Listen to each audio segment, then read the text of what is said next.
প্রভু যীশু বলেন, মনুষ্য কেবল রুটিতে বাঁচিবে না, কিন্তু ঈশ্বরের মুখ থেকে যে সকল বাক্য নির্গত হয় তাহাতেই বাঁচিবে। আজকের পবিত্র বাক্য যোহন লিখিত সুসমাচার 21 অধ্যায় 15 থেকে 18 পদ। যীশু পিতরকে আদেশ দেন। তাহারা আহার করিলে পর যীশু সিমন পিতরকে কহিলেন, হে যোহনের পুত্র সিমন, ইহাদের অপেক্ষা তুমি কি আমাকে অধিক প্রেম করো? তিনি কহিলেন, হাঁ প্রভু, আপনি জানেন আমি আপনাকে ভালোবাসি। তিনি তাহাকে কহিলেন, আমার মেষ শাবকগণকে চড়াও। পরে তিনি দ্বিতীয়বার তাহাকে কহিলেন, হে যোহনের পুত্র সিমন, তুমি কি আমাকে প্রেম করো? তিনি কহিলেন, হাঁ প্রভু, আপনি জানেন আমি আপনাকে ভালোবাসি।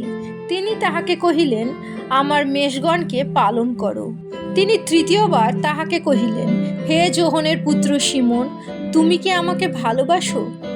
পিতর দুঃখিত হইলেন যে তিনি তৃতীয়বার তাহাকে বলিলেন, তুমি কি আমাকে ভালোবাসো? আর তিনি তাহাকে কহিলেন, প্রভু, আপনি সকলই জানেন, আপনি জ্ঞাত আছেন যে আমি আপনাকে ভালোবাসি। যীশু তাহাকে কহিলেন, আমার মেষগণকে চড়াও।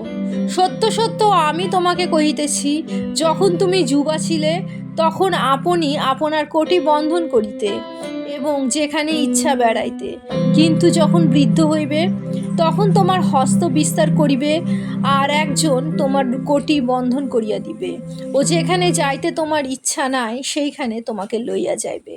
ইহাই প্রভুর বাক্য। ঈশ্বরের ধন্যবাদ হোক।